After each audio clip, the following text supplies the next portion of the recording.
So, I'm an expat and I live in Serbia. I forgot all about the dead drop man until a few nights ago. Last winter, my boyfriend broke up with me and I was in a bad state. I'm a loner and I prefer to be alone when I'm in pain. While recovering from his betrayal, I took up a new hobby: people watching. I live on the second floor, first floor for the other Americans out there, and my balcony overlooks a courtyard with a tree, a basketball court, and an old, disused bomb shelter.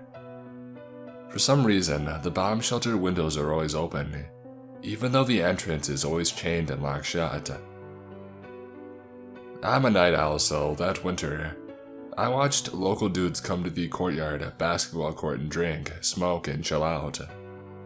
I started to notice that early in the morning, usually around 2 or 3 a.m., a man would come and go to one of the bomb shelter windows and collect an envelope or a package from it. Sometimes the envelope was thin, like it was filled with documents. Sometimes it was thick, like it was filled with something larger like wads of cash or whatever else. One night I was rather drunk. I forgot all about the dead drop man and sat on my balcony in one of the chairs.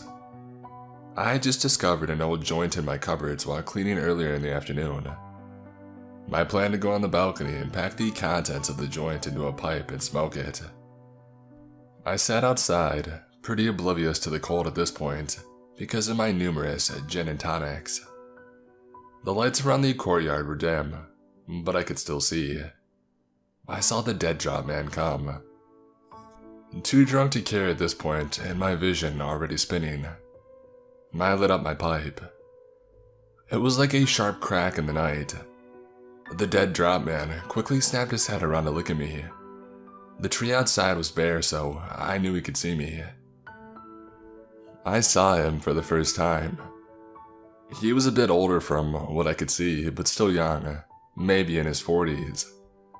His face wasn't anything spectacular, and I've never been good with faces. However, I remembered his face. He turned around and quickly grabbed the newest envelope from where it was tucked into the window and went on his way. I didn't see him again for a long time. As I said, I had pretty much forgotten about the dead drop man until a few days ago. I don't have AC, so at night, I keep the balcony door open. This is a safe neighborhood in a safe city, so I usually think nothing of it. A few days ago, I learned pretty late that I had an online interview. I took off my clothes except for my panties, and washed my hair under the tap in the bathtub. I used my hairdryer and then sat down with my purse that desperately needed cleaning out. And that's when I heard something hit the metal rail of my balcony. At first, I shrugged it off. The second time, though, I went out to look. Picture me standing in my underwear on the balcony looking for whatever dingus hooligan decided to throw rocks at my apartment, ready to hurl insults in both English and Serbian. Instead, under the dim light, I saw the dead drop man standing near my balcony, as if he was about to do some cheesy movie stunt and play a boombox. Although I've never been good with faces, I recognized him instantly. What followed was one of the weirdest and scariest conversations I'd ever had in my life. Everybody in the neighborhood knows that I'm foreign, and has a good idea of where I live, so it wouldn't be hard to find my balcony or my apartment. I wasn't concerned with my almost complete nudity. His eyes weren't on my tits. They were staring directly in my eyes. He said in heavily accented English, "What did you see?" There was a tense moment where I thought of what to say. People have often complimented me on my silver tongue, and I felt that I knew how to answer him correctly. "I didn't see anything. I don't even know who you are." We stared at each other for what felt like a minute, but it could have been less. My heart was pounding. Eventually he just said, "Good," and turned around. He walked away. I hope my answer was satisfactory, because I don't want to see the dead drop man again.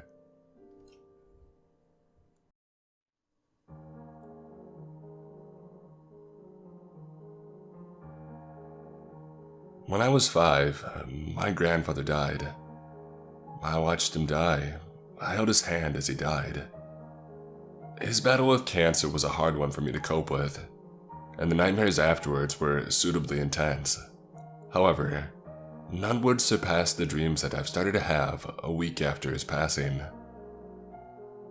A week later, I had my first of what seems like hundreds of dreams of the character I dubbed the Green Man.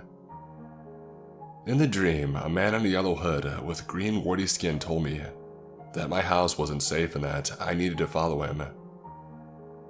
He emerged from my clothing rack in my closet, and he didn't seem to walk with his legs. Rather, he floated across the ground at a walking pace. In fact, I'm not sure this Green Man even had legs. His cloak drooped so low where legs would exist on a normal human, so who knows? In this dream, I got out of bed and followed the Green Man to the side yard of my grandma's house, where he told me that I needed to cross if I wanted to be safe. He gestured at the road in front of me, but instead of a road, it was a purple, flowing river filled with large fish. The water rushed very powerfully and the fish seemed malicious. I was so scared that I wanted to cry. I couldn't cross. Ultimately, the Green Man left me as he crossed the purple water. I woke up as soon as he disappeared. I was standing on the edge of the road, ready to step off the curb. Every time after this first dream, he would lead me to a different place so I could escape my house, and every time, I was blocked by a barrier and woke up in the real world analog of that place. I've woken up in my grandma's shed, in her bathroom, in my neighbor's yard, etc. And every time, there was some sort of physical barrier stopping me. One time, it was skeletons hanging from trees. Another, it was flaming grass, and so on. Every time, there was a dire reason for me to escape, but I never could. I stopped having these dreams when I turned 11. I'm now 24 and I haven't thought about the Green Man since. The memory of this guy was buried so deep that I literally forgot the hundreds of times that I sleptwalked into random places and almost got myself hurt. However, my grandmother called me and asked me if I had remembered my sleepwalking as a kid.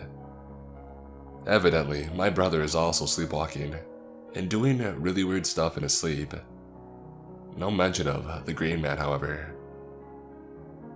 Last night, I had a dream where the Green Man crawled up from under my bed and told me that my grandmother was going to die if I didn't go help her. He led me down my stairs and out to my front door, where again, the road was a purple stream and I immediately knew I was dreaming. In my dream, I had stepped out of my front door and onto my porch. I had my keys in my hand and a cigarette in my mouth. I woke up on my front porch, ready to light a cigarette. I'm scared that I'll see him again. What causes this? My therapist said that he is the manifestation of my grief and abuse as a kid, but that doesn't explain why I sleepwalk, or why he tells me chaotic things. I'm getting really freaked out and I'm scared one time I won't wake up and I will end up getting hurt. More importantly, I'm worried for my brother and his safety. What if his dream world doesn't have barriers like mine did? He's 16 and he has access to a car. I'm super concerned that he was going to get seriously hurt or worse, and I'm not entirely sure how to stop it. I'm even scared to mention the Green Man to him, because if he also says he has dreams of a Green Man, then I'm not sure my psyche can handle it. It would confirm some sort of supernatural reality that I really want to deny. If he doesn't have the Green Man dream, then I can continue to believe this is some weird, psychological damage caused by witnessing death at such a young age. Since people are going to ask, I'm going to go ahead and describe this figure to the best of my ability. He stands about 6 feet tall, wears a bright yellow cloak with a hood that covers the top of his head right down to his eyes. His eyebrows seem to be made of some sort of algae or moss, and his skin is covered in warts. He is a deep forest green with coal black eyes and a scar on his left cheek that is bright red, and seems to leak a purplish fluid that he often wipes away as he speaks. His voice is like a combination of Darth Vader and Orlando Bloom as Legolas, in that it is deep and grating but also sing-songy and welcoming. He doesn't seem to walk but rather float about 6 inches off the ground, artificially increasing his height. He doesn't have any symbols on him that I can discern, just that mustard yellow cloak and his oozing scar. I can't tell if he is malicious, but he has full control over me in my dream state, as if I'm under a spell, until I encounter an obstacle in the dream world. I wish I knew what this was. I'll reply if he returns tonight.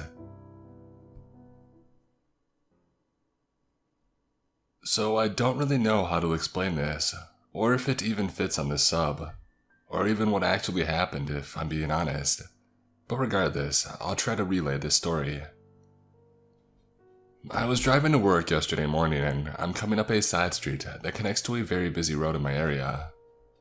It's the main road that stretches through like 20 towns. I get to the red light at this main road and sit there for about 15 seconds before seeing a car pull up behind me. As the car comes to a complete stop behind me, my eyes drift from the rearview mirror to the stoplight in front of me. It was red still. I then look down at my radio clock and it says 7:36. And this is going to sound strange, but for a period of time, that seemed to stretch on until infinity. I kind of felt like this intense pressure was all around me, like I was zoned out and I couldn't clear my head, or move my body because I was obsessed with the numbers that I was seeing. Like I was in a trance or something and it wasn't silent around me, but it was at the same time, like very, very loud, pressing silence. I couldn't move, but I also wasn't trying to move. Almost like I was paralyzed with fear and I knew I was frozen but couldn't really process it or try to move. I don't know. I really can't explain it. Even now, it's so confusing to me. After who knows how long of being stuck in this trance, suddenly everything snaps back to normal. Instantly. The very first thing I register is that the person behind me is laying on their horn. I look up and I see the light is green. I begin to drive forward, feeling completely 100% normal again.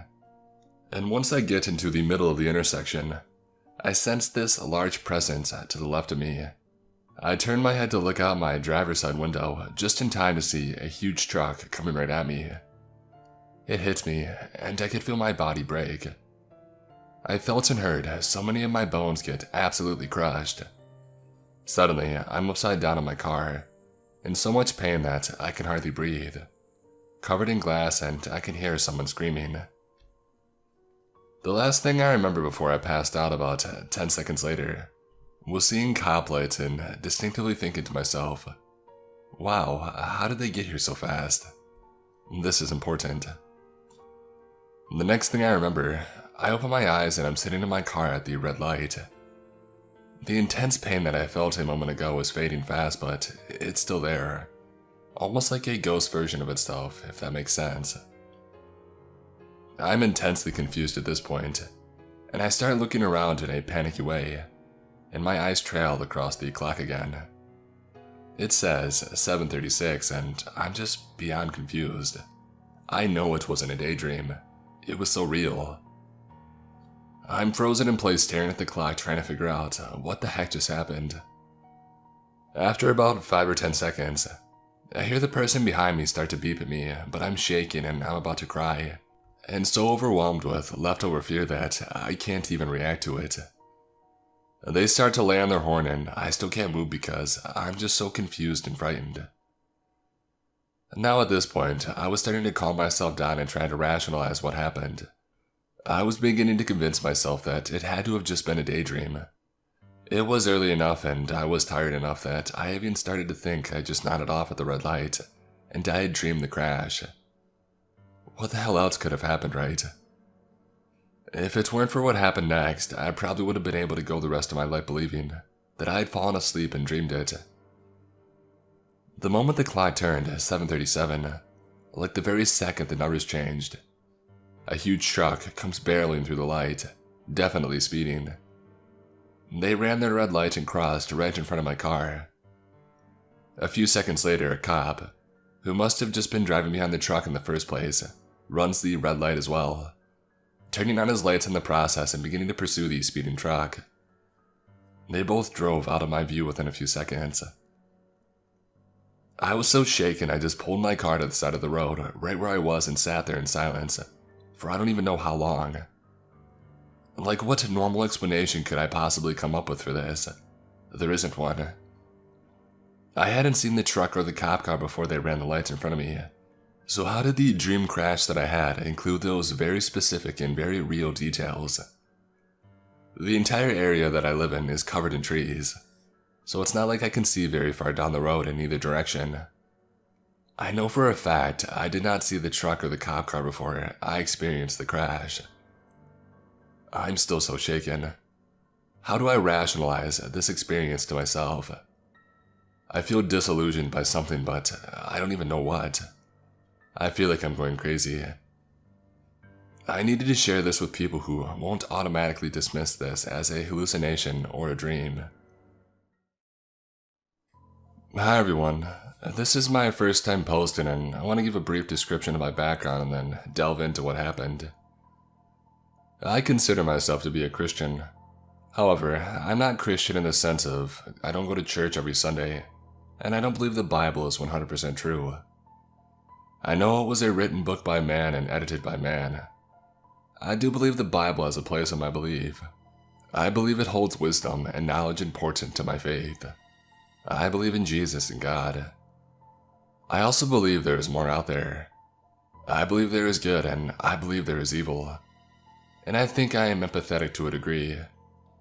I'm learning that how I feel and how I react to the world around me is different than some people, and that there are ways to help with this. I know I could go on for a long time, but that's a brief history. Anyway, so my anxiety has been through the roof. I can't sleep well, and when I do, my dreams are so vivid. And I've had a couple of dreams that directly relate to something going on in someone else's lives that I have no clue of until I dreamt it, and reached out to them. It's starting to scare me. And so I decided to try something to cleanse myself. I'm new to this, so please, don't judge or bash me. So here's my experience. I went outside. There's a storm moving in. The wind is blowing and there's lightning to my north, with the occasional rumble of thunder. I feel silly, but I light my white candle, which I would like to note did not stay lit for more than a minute because of the wind, but I figure it's the idea of it, right? So I lit my candle and I made my salt circle. When I closed the circle, I could feel a snap. It felt like the world was lifted off my shoulders and I could breathe. I could think. I closed my eyes and I began to pray. I prayed for strength and healing. I prayed for the cleansing of my soul and my energy. I prayed for protection on my family and myself. I prayed for wisdom. I prayed for strength and wisdom to cleanse my home, to protect it, to help me be a beacon of light to my family, to fill our home with love and laughter, to feel the presence of the Lord when someone walks in. I prayed for God to give me energy from the earth to cleanse my home and my spirit and my family. At this point, I hear something moving on the ground. I looked down and I thought it was one of our cats for a moment, and I couldn't get my brain to work because it was too big to be our cats and none of our cats are allowed outside. I then realized it was a possum. It turned and looked at me, came to the circle, stayed there for a moment, and then walked away. I thought it was odd, but I continued my prayer. It wasn't until I came in the house and relayed my experience to my husband that he pointed out that he thinks the opossum was a manifestation of my prayers, my spirit animal. But this is all brand new to me. Was it just a fluke or could it have been something more?